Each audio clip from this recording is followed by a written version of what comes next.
నమస్తే విజయ పెద్దన గారు. నమస్తే ఉషా. మ్యారేజెస్ అయిపోయిన తర్వాత కూడా భార్య, నేను అమ్మాయి వైపే ఫస్ట్ మాట్లాడతాను, ఎమోషనల్గా ఎందుకు ఇంకొకరికి కనెక్ట్ అవ్వడం జరుగుతూ ఉంటుందంటారు? అంటే రీజన్స్ ఏంటి? భర్త ఉండి లైఫ్ బాగున్నప్పుడు ఏ రీజన్స్ వల్ల వెళ్ళే అవకాశం ఉంటుంది ఎమోషనల్ కనెక్షన్? నువ్వు అన్నది కరెక్టే. ఎందుకంటే ప్రతి కనెక్షను ఎక్స్ట్రా మ్యారిటల్ అఫైర్ అవ్వాల్సింది లేదు. కానీ చాలామంది ఎమోషనల్గా ఇంకొక వ్యక్తికి ఇన్క్లైన్ అవుతూ ఉంటారు.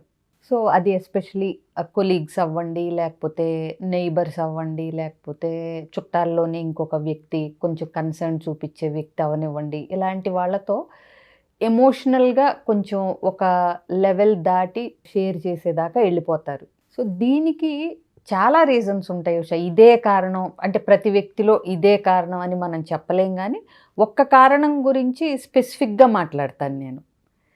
అది మేబీ అవతల వ్యక్తి చూపించే కేరింగ్, కన్సర్న్కి కూడా పడిపోతారు. ఆడవాళ్ళకి జనరల్గా ఏం కావాలి?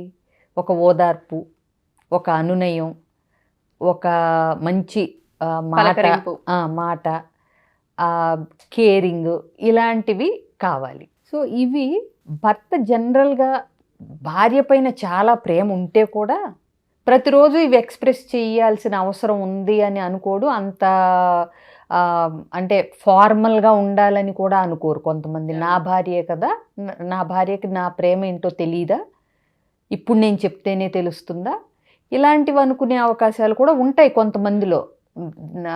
చాలా మెచ్యూర్డ్ మాది రిలేషన్షిప్ అనుకునే వాళ్ళు ఉంటారు. ఇంకొకటి, కొంతమందికి తెలియదు, ఉన్న ప్రేమని ఎలా ఎక్స్ప్రెస్ చేయాలో తెలియదు. భర్తలందరికీ ఎక్స్ప్రెస్ చేసే విధానం, నా భర్తకి నా పట్ల ఉన్న కేరింగ్, కన్సర్న్ అని భార్యకి తెలవకపోవచ్చు. ఇదే లవ్ లాంగ్వేజెస్ టాపిక్ మనం మాట్లాడేది. అర్థమైందా? అవన్నీ భర్తగా చేస్తున్నాడు అనుకుంటుంది, కానీ అందులోనే అతని ప్రేమ ఉంది, అందులోనే అతని కేరింగ్ ఉంది, అందులోనే అతని కన్సర్న్ ఉంది, అందులోనే బాధ్యత రూపంలో అదంతా బయట పెడుతున్నాడు అని అనుకోదు. అంటే ఫర్ ఎగ్జాంపుల్ చెప్తాను. ఇప్పుడు మామూలుగా ఇప్పుడు ఏ చుట్టమైనో లేకపోతే ఎవరో ఒకళ్ళు ఎక్కువగా కొంచెం ఈవిడ పట్ల అట్రాక్ట్ అయిన ఆయన కానీ ఎవరన్నా రోజు ఫోన్ చేసి భోజనం అయిందా, భోజనం చేసావా, లేకపోతే నిన్న బాగాలేదన్నావు కదా, హాస్పిటల్కి వెళ్ళొచ్చావా, డాక్టర్ ఏమన్నారు, ఇలాంటివన్నీ స్లోగా స్టార్ట్ చేసినప్పుడు అబ్బా ఆయనకి అంటే నా మీద ఎంత బాధ్యత, ఎంత గుర్తు పెట్టుకుని అడిగారు తిన్నావా అని. మా ఆయన ఒక్క పూట కూడా ఆఫీస్కి వెళ్ళాడంటే మళ్ళీ ఇంటికి వచ్చే వరకు అసలు మధ్యలో తిన్నావా అని అడగడు. ఇలా స్లోగా ఇంకా వేరే అసంతృప్తులు ఉన్నప్పుడు, భర్త యొక్క ప్రేమ భార్య ఎక్స్పెక్ట్ చేసిన విధానంలో లేనప్పుడు, లవ్ లాంగ్వేజ్ డిఫరెన్సెస్ లేనప్పుడు భార్య ఆటోమేటిక్గా అలాంటి కన్సర్న్ బయట వ్యక్తి నుంచి ఓదార్పు మాట కానీ లేకపోతే ఇట్లాంటివి ఏదన్నా వచ్చినప్పుడు స్లోగా వాళ్ళతో షేర్ చేయటం, వాళ్ళతో ఎక్కువ మాట్లాడటం, పర్సనల్ విషయాలు కూడా షేర్ చేసుకోవటం, ఇలాంటివి వచ్చినప్పుడు అవతల వ్యక్తి వెల్ విషరు, నిజంగా మెచ్యూర్డ్ పర్సన్, నిజంగా వీళ్ళ బాగు కోరేవాడైతే మాట్లాడే విధానం వేరుగా ఉంటుంది. కొంచెం ఈవిడ లైన్లో పడుతుంది, పెడితే మనకు పడిపోద్ది అనుకునే గనక మైండ్ సెట్ ఉంటే గనక ఈవిడ చాలా త్వరగా ఎమోషనల్గా వాళ్ళకి కనెక్ట్ అయిపోయే అవకాశాలు ఉంటాయి. ఎందుకంటే ఓకే ఈ అమ్మాయి పొగిడితే పడిపోద్ది, 4 సార్లు ఫోన్ చేసి అడిగితే పడిపోద్ది అని ఎప్పుడైతే అవతల వ్యక్తిలో ఒక దురుద్దేశం స్టార్ట్ అయిందో, సో ఇక కన్సర్న్ చూపించడం ఎక్కువ అవుతుంది. అర్థమైందా?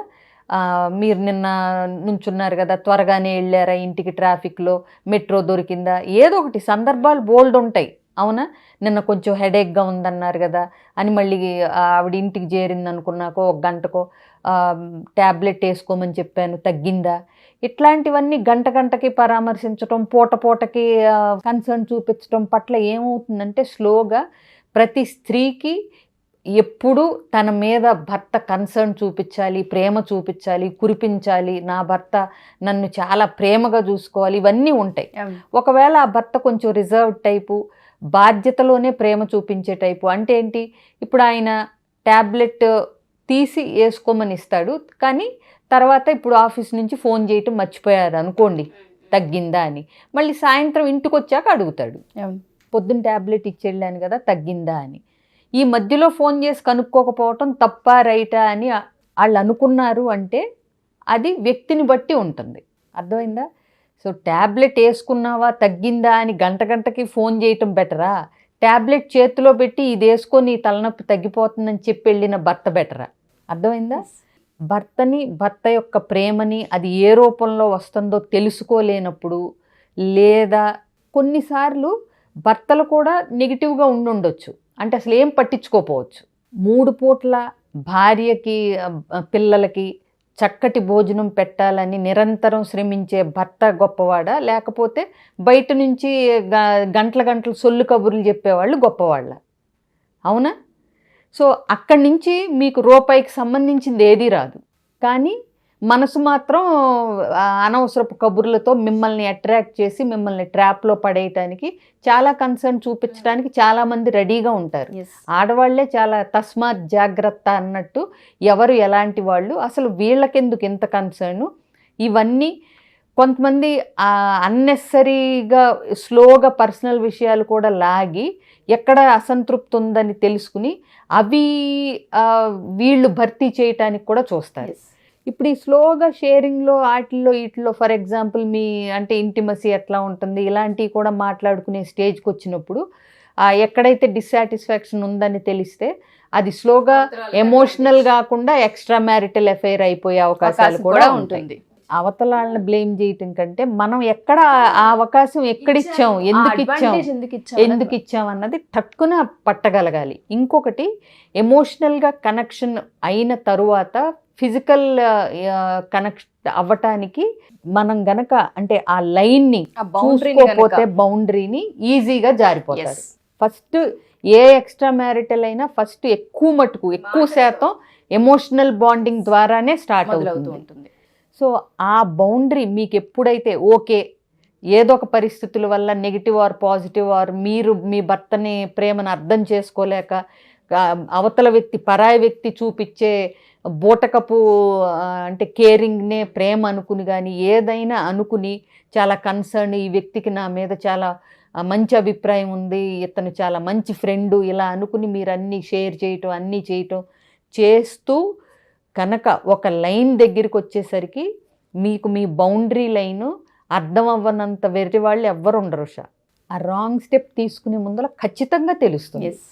తెలిసినప్పుడు ఆగగలుగుతున్నారా లేదా, అది ఇంపార్టెంట్ ఇక్కడ. సో ఎమోషనల్ కనెక్షన్ కూడా ఎక్కువ ఎవరితోనూ పెట్టుకోవద్దు, ఎస్పెషలీ ఆపోజిట్ జెండర్తో అని మనం గుర్తుపెట్టుకోవాలి. ఎంతవరకు ఉండాలో అంతవరకే. ఆపోజిట్ జెండర్ వాళ్ళు మంచి ఫ్రెండ్స్ అవ్వచ్చు, మంచి అంటే వెల్ విషర్స్ అవ్వచ్చు, అది అక్కడ వరకే నిలుపుకోగలిగిన సంయమనం, ఆ లౌక్యం, ఆ తెలివితేటలు లేకపోతే మిమ్మల్ని ట్రాప్ చేయటానికి కూడా చుట్టూ చాలామంది ఉంటారనేది లేడీస్ గుర్తుపెట్టుకోవాలి. ఇంకొకటి, ఇంట్లో వీళ్ళ పర్సనల్ రిలేషన్షిప్ చూస్తే చాలామందికి ఇంట్లో ఇలాంటి వాళ్ళ వైఫ్ చాలా అసంతృప్తితో ఉంటుంది. సో ఇంట్లో ఏడవలేరు కానీ పక్కన వాడి భార్య మీద మాత్రం విపరీతమైన కేరింగ్ అభిమానం చూపించే వాళ్ళు కూడా ఉంటారు. ఇలాంటి వాళ్ళది ట్రాపింగే. ఇప్పుడు ఇంత కన్సర్న్ ఉన్న వ్యక్తి అయితే ఇంట్లో భార్య కూడా చాలా అంటే సంతోషంగా తృప్తిగా ఉంటుంది. బట్ మీరు అబ్జర్వ్ చేస్తే ఎక్కువ మట్టుకు ఈ అనవసరపు ఎమోషనల్ కన్సర్న్ అతిగా, ఇది కూడా ఆడవాళ్ళు కూడా ఒక్క నిమిషం ఏ కోణంలో అయినా ఏ క్షణమైనా మీకు ఏంటి తను మరీ కొంచెం అతిగా చేస్తున్నాడు అన్న వెంటనే అని మీకు తట్టింది అంటే దాని అర్థం నువ్వు కట్ చేయమ్మా, నీకు టైం వచ్చింది, అతన్ని కట్ చేయాల్సిన టైము అని హింట్ ఇచ్చినట్టే. మీరు అది పట్టించుకోలేదో మీరు గోతిలో పడ్డట్టే. కాబట్టి ఎప్పుడూ కూడా ఎమోషనల్ బాండింగ్కి కానీ దేనికి పక్కా వేపులు చూడకండి. ఒకవేళ భర్తలో ప్రాబ్లం ఉంటే మీ కౌన్సిలర్స్ ఉన్నారు. అందుకే ఇవాళ రేపు కౌన్సిలింగ్ అనేది స్టిగ్మా కాదు. మీ భర్తతో మీ భర్త మీతో ఎమోషనల్గా అటాచ్ అవ్వాలంటే ఏం చేయాలి అని ఆలోచించాలి తప్పితే పరాయి వ్యక్తి చూపించే ఎమోషనల్ అటాచ్మెంట్కి అవ్వకూడదు. Exactly true. సో ఈ డిఫరెన్స్ చిన్నదే. అలా అని కొలీగ్స్ ఫ్రెండ్స్ అవ్వకూడదని కాదు, కొలీగ్స్ ఫ్యామిలీ ఫ్రెండ్స్ అవ్వకూడదని కాదు, కొలీగ్స్తో షేర్ చేసుకోకూడదు, సరదాగా ఉండకూడదని ఎవ్వరూ చెప్పరు. But there is a small line, ప్రతి దానికి మధ్యలో ఒక సన్నని గీత ఉంటుంది. ఆ గీతకు అటు ఇటునే ఉండగలిగేలాగా చూసుకుంటే అసలు నిజం చెప్పాలంటే ఆపోజిట్ జెండర్తో ఫ్రెండ్షిప్స్ కూడా బ్యూటిఫుల్గా ఉంటాయి. ఆ లైన్ కనుక మీరు తెలుసుకుని ఫ్రెండ్షిప్ చేస్తే అద్భుతంగా ఉంటుంది ఫ్రెండ్షిప్ అనేది. ఫ్యామిలీ లాగా బిల్డ్ చేసుకోగలిగితే ఎగ్జాక్ట్లీ దాన్ని నిలుపుకోగలిగి ఫ్రెండ్షిప్ లాగే భర్తతో ఎమోషనల్ బాండింగ్ భర్తతోనే ఇచ్చుకునేలాగా ఉంటే నిజానికి బాగుంటుంది. అలాంటి ఫ్రెండ్షిప్స్ బాగుంటాయి కూడా. ఇవాళ రేపు అండి ఎవ్వరు ఆపోజిట్ జెండర్తో చేసే ఫ్రెండ్షిప్ని తప్పు పట్టేవాళ్ళు కూడా ఎవ్వరు లేరు ఇప్పటి కాలానికి.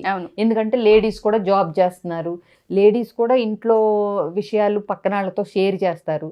అది సరదాగా నవ్వుకోవటానికి లేదా అవతల వ్యక్తికి హెల్ప్ అయ్యే విధంగా ఉండాలి తప్పితే అవతల వ్యక్తిని ట్రాప్ చేసే విధంగా మగవాళ్ళు చేయటం, ఆడవాళ్ళేమో భర్త ప్రేమని అనుమానించి లేకపోతే భర్త చూపించేది బాధ్యత మాత్రమే ప్రేమ కాదు అనుకుని అట్లా ఎమోషనల్ బాండింగ్ పెట్టుకోవటాలు, ఆ లైన్ చూసుకుంటే మంచిది. సో మీరు అన్నట్టుగానే ఈ ఎమోషనల్ కనెక్షన్కి ఎక్కువ అట్రాక్ట్ అయిపోయి జీవితాలను నాశనం చేసుకుంటున్న వాళ్ళు కొంతమంది, పేరెంటింగ్లో తెలిసి తెలియక కొన్ని విషయాలలో లైన్ క్రాస్ అయ్యి పిల్లల భవిష్యత్తులు పాడైన తర్వాత రిలీజ్ అయ్యే పేరెంట్స్ కొంతమంది.